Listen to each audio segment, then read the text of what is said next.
जो उम्मीदवार है सुनीता नेहरा जी के चुनावी कार्यालय का विधिवत उद्घाटन किया गया है और इस अवसर पर कार्यकर्ताओं से कहा गया कि मजबूती से कार्यकर्ता चुनाव लड़े। जिस प्रकार की भाषा का इस्तेमाल हमारे पूर्व विधायक सुभाष सुधा जी कर रहे हैं, मुझे नहीं लगता कि इस प्रकार की भाषा कहीं प्रजातंत्र में कुछ स्थान हो। कुरुक्षेत्र के सेक्टर 13 स्थित कांग्रेस भवन में थानेसर नगर परिषद चेयरमैन पद के उम्मीदवार सुनीता नेहरा के चुनावी कार्यकाल का उद्घाटन पूर्व मंत्री और विधायक अशोक अरोड़ा और पूर्व विधायक मेवा सिंह ने किया। इस दौरान कांग्रेस कार्यकर्ताओं ने एकजुट होकर नेहरा के समर्थन में प्रचार किया। सुनीता नेहरा ने नगर परिषद में कथित भ्रष्टाचार और एक ही परिवार के लंबे समय तक कब्जे का मुद्दा उठाया। वहीं अशोक अरोड़ा ने पूर्व मंत्री सुभाष सुधा पर निशाना साधते हुए उनके लगाए आरोपों की उच्च स्तरीय जांच की मांग की और कहा कि सुधा अपनी हार स्वीकार करे। नगर परिषद की दुकान विवाद पर अरोड़ा ने स्पष्ट किया कि दुकान उनके भाई के नाम थी और सरकारी स्कीम के तहत उन्हें नॉमिनी के रूप में हक मिला। नगर परिषद थानेसर की हमारी चेयरपर्सन की जो उम्मीदवार है सुनीता नेहरा जी के चुनावी कार्यालय का विधिवत उद्घाटन किया गया है और इस अवसर पर कार्यकर्ताओं से कहा गया कि मजबूती से कार्यकर्ता चुनाव लड़े।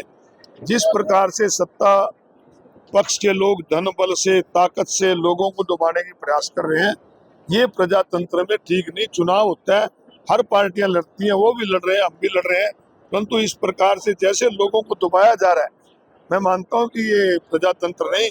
इस प्रजातंत्र की रक्षा के लिए भी कांग्रेस पार्टी को लड़ना पड़ेगा, क्योंकि कांग्रेस पार्टी ने ही इस देश की आजादी की लड़ाई भी लड़ी थी और हम एक मजबूती से लड़ाई लड़ेंगे और निश्चित रूप से हमारी चेयरपर्सन के उम्मीदवार जीतेंगे। आपका टाइम हो तो नीचे बैठ जो, आप सारे खुल के बताता हूँ। आज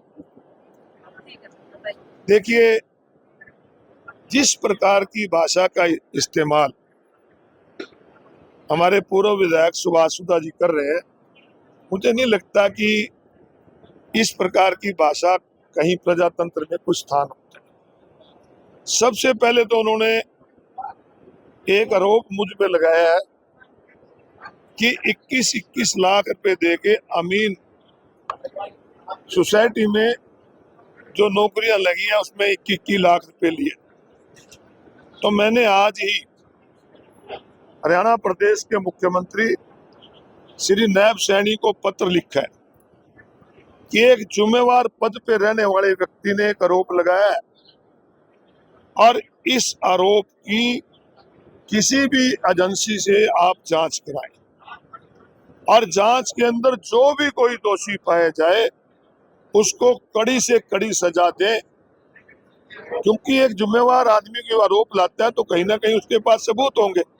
तो मैं आज खुला चैलेंज है कि आप इसकी जांच कराएं, सीबीआई से कराएं, आप हाई कोर्ट के सिटिंग जज से कराएं, हरियाणा प्रदेश की किसी एजेंसी से कराएं। हम उस जांच में पूरा सहयोग देंगे और जो भी दोषी है उनके खिलाफ कार्रवाई होनी चाहिए। दूसरा, वो एक आरोप और लगाते हैं कि इन लोगों ने पार्टी छोड़ी, लोकदल छोड़ा, चौटाला को छोड़ा। हमने तो पार्टी छोड़ी, आज तक भी उस पार्टी का सम्मान करते हैं जिनकी वजह से हमें सम्मान मिला, परंतु मुझे ये खुद बता दें कि इन्होंने कौन सी ऐसी पार्टी है जिसमें नहीं गए। तो इस प्रकार के आरोप लगाने से पहले अपने गिरेबान में झांकना चाहिए और हार को स्वीकार करना चाहिए। हम पिछली बार इससे 800 वोटों से हारे थे, हमने स्वीकार किया हार को। लोगों ने का फैसला है, ये अलग बात है कि जो भ्रष्टाचार तरीके से उन्होंने हार को खुद अपने जीतते हैं, कोर्ट में चैलेंज किया है, परंतु आज तक ऐसी भाषा का इस्तेमाल नहीं किया जैसे आज वो कर रहे हैं। लोगों ने 4 महीने पहले इनको हराया, तो उस हार को बर्दाश्त करें।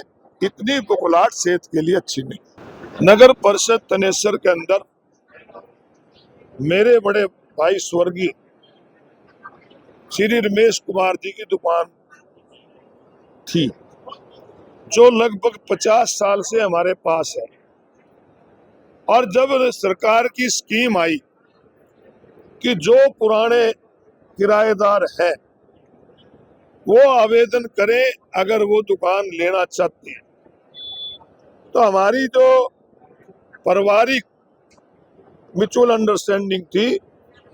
अपने स्वर्गीय भाई का नॉमिनी होने के नाते मैंने भी उसका अप्लाई किया कि अगर हमारी बनती है तो हमें दी जाए।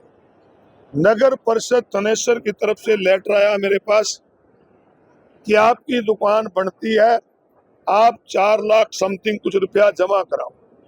मैंने वो जमा करा दिया। नगर परिषद के अधिकारियों ने जाके रजिस्ट्री करा दी। और अगर कोई गलत काम है तो भाई नगर परिषद के अधिकारियों ने किया होगा, मैंने तो अप्लाई किया है। अगर इनको आज भी वो गलत लगता है तो वो 7 गज की दुकान है भाई, जब मर्जी कैंसिल कर दो, मन तो कोई दिक्कत नहीं। वो एक हमारी पारिवारिक दुकान है और 50 साल से हमारे पास है। इस शहर का बच्चा बच्चा जानता है और जो भाई आरोप ला रहा है वो भी जानता है इस बात को कि वहाँ हमारी कपड़े की दुकान छोटी सी होती थी जो मेरा भाई चलाता था। ये ठीक है कि अरबों पति हो सकते हैं लोगों को लूट के, परंतु 100 करोड़ ने सारी जीवन ईमानदारी से उठाई। ये सीधी एक चिट्ठी लिखी है मुख्यमंत्री जी को कि इस चीज की जांच हो, जो 21 लाख रुपए के इन्होंने रोक लगाया है। आपकी सरकार तो कहती है कि बगैर पर्ची बगैर खर्ची चली है, तो फिर ये किसकी पर्ची चली है, किसकी खर्ची, किसने खर्ची ली है, इसकी जांच हो और दोषियों के खिलाफ कार्रवाई हो। और जो इन्होंने आरोप लाए हैं उसका मैं वकीलों से सलाह करके कानूनी कार्रवाई भी करूंगा। मुख्यमंत्री सबका है, उसकी निजी दोस्ती हो सकती है। मुख्यमंत्री सुभाष सुधा का नहीं, हरियाणा प्रदेश का है और हरियाणा प्रदेश की सारी जनता का है। और एक ये कहता है ना कि मिले नेताओं के भाई, एक बात सुन ले, पहले भी थनेसर की जनता के लिए मुख्यमंत्री से मिले, विधानसभा में मिलेंगे, आगे फिर थनेसर की जनता की कोई आवाज होगी, थनेसर की जनता पे कोई जाती हुई होगी तो फिर मिलेंगे। मैंने पिछली विधानसभा में उठाया था कि इसके छोरे ने 2 टांगे तोड़ी हुई है एक लड़के की, आज तक कार्रवाई नहीं हुई, इसका फिर उठाऊंगा।